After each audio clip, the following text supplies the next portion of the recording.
Before giving the presentation, I'd like to say a few words regarding the slums in Bangladesh, more precisely slum in Dhaka city. Actually, in Dhaka city, 40% of the people live in informal settlements. And informal settlement means in slums, on street, or squatting on public lands or government lands illegally. These people are very poor, most of these people, but from government side, there was no public housing schemes for these poor people, for this poorest of the poor people in Bangladesh, but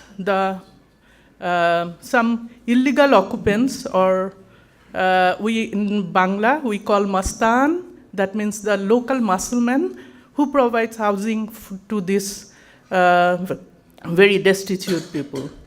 These people actually, the migrant people from rural areas, and they come due to landlessness, due to in search of jobs for their survival or for the emergency or disaster. And disasters in Bangladesh like floods, cyclone, river and coastal erosion, and tornado, these are the natural disasters most of the people, some people, they face.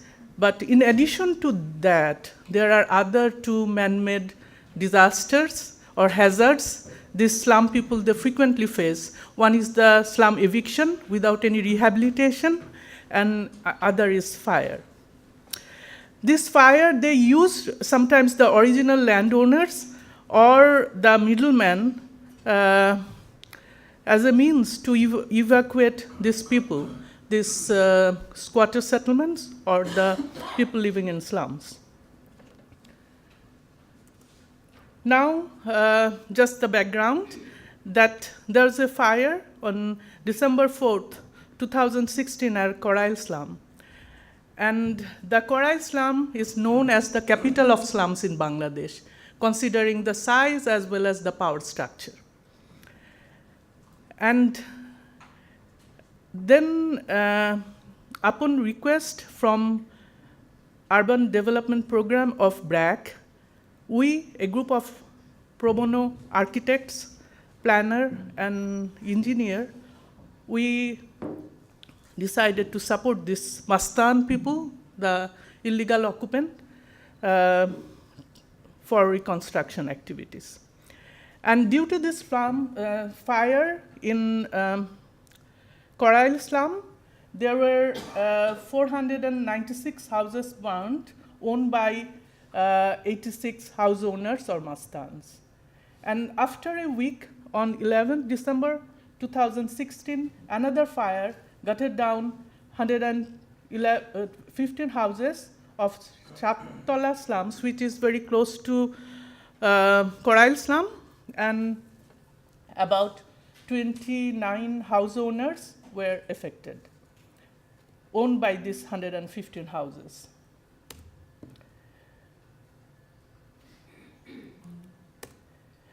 These are the location of Korail and Chaptola slums, which is very heart of the city, and surrounded by Bonani, Gulshan, and other posh areas in Dhaka city. And this is the Korail slum after the fire. And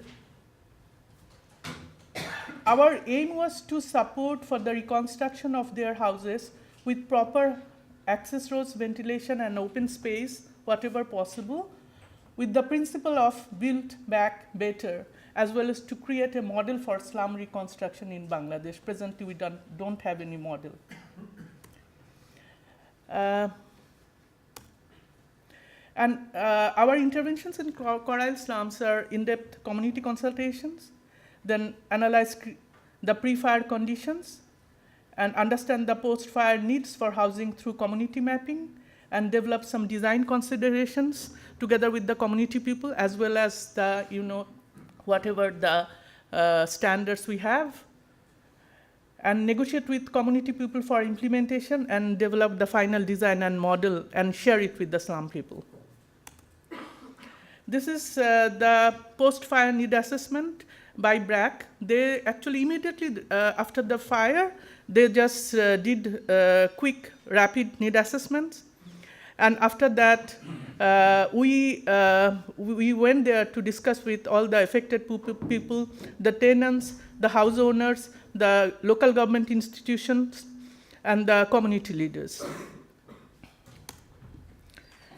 And also, immediately after that, when we decided that we are going to support them, we asked the people to demarcate their individual property line so that we can start implementation. And also, we need to understand the pre-fire condition of this place. And typically, that was a very narrow alleys, which is less than, in most cases, less than 10 feet, 1 meter, or less than 3 feet or 1 meter. And the houses are in both sides without any window, without any ventilation. And for every 10 to 12 houses, there is 1 kitchen, 1 toilet, and 1 small bathing space. That's all.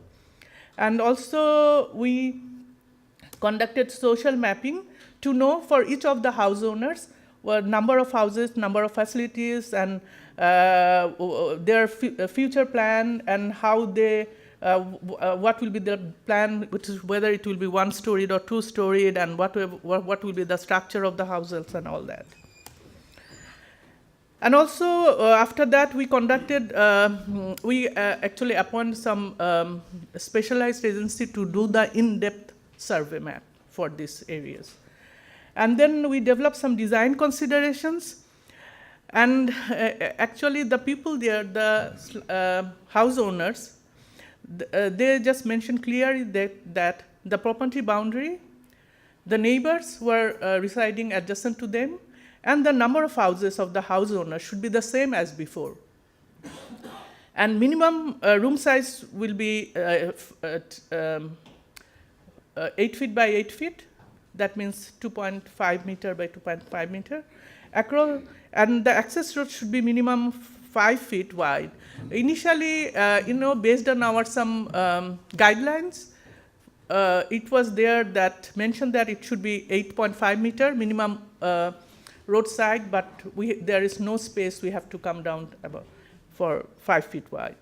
And there are some parallel roads we kept, and most of the houses we tried to make it north-south orientation in to have proper ventilation. So it is a very preliminary sketch in this area. So we develop, and then we digitize it based on the surveyed map, and then we share with them, and specifically in which area their location, and for each of the house owners. And also, this is the sort of several version of working maps. So one after another, we try to validate it with each of the people. And then we developed some model very quick. Within, the day before, they asked us to come up with the final design as well as the model.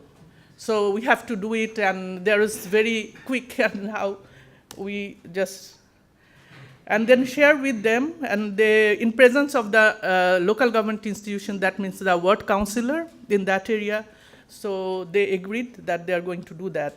After that, we also, for public display, if they have any clarification, or if they have any concern or issue, we just want to, we hear, and then we adjust it in the maps. And then real construction started. What will be the road alignment, and this is the construction. They started the initial structure, and it is after 2 months, more wider this streets, and this is the final one. And now this is the Shattola, the another slum. This is a very a small scale compared to that one, and only 115 households were destroyed.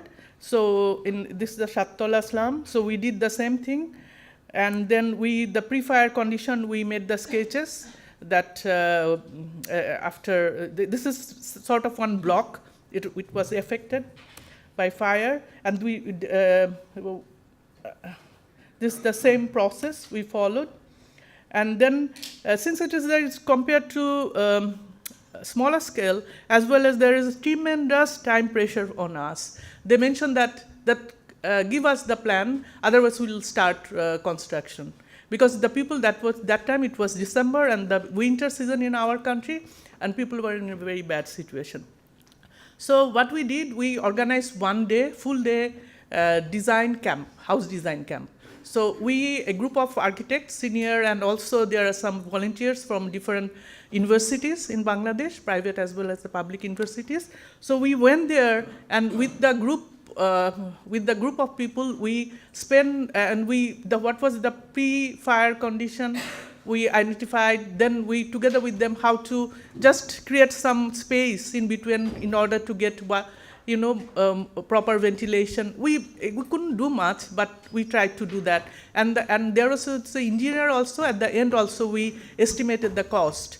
And we also supported them how to do that. So that was the architects group. We organized the design camp in Shattola areas, and also the map, as well as the model we developed and we shared with them. And the model you created, the people are so happy. The challenges that we were questioned that whether we should support this mastan or illegal occupants or in the reconstruction activities. And our answer is yes, we should. First of all, the government don't have any housing scheme for these people. But these people, this illegal occupant or whatever, they provide housing to these poor people. And another reason, when we work for any rich people, we never ask that what's the source of money for purchasing the land. We never ask them. And we also don't ask them whether it is with white money or black money or whatever. So why should we then we also not to support them where they are doing it? Also, we found that, and as mentioned earlier, that tremendous time constraint, and we have to work day and night. And there's some vested interest group who also, there is some encroachment also. There is there is a lake, and they filled up the lake. And difficult to motivate the house owners to sacrifice the land for widening the access road or for proper ventilation, because they are interested only to build as many as rooms possible so that they can earn money. And also there is lack of commitment from the top level, because we were asked only to support for temporary structure, not for any pakka house or so. But these people, they want to have their permanent house or pakka house so that it can protect from fire. So there is some unclear, situation there. And the conclusions is that to develop a slum reconstruction policy and specific guidelines for reconstruction, it is very important. We don't have any guidelines or anything how to do that, how to support them. And there is also an institutional setup is required, and together with involving the community leaders as well as the local government institution, and city corporation should take the lead role. And here there is no monitoring and there is no control actually during the construction and after the construction. So it is very important. And city corporation should also coordinate all agencies. With that, I conclude the session. Thank you.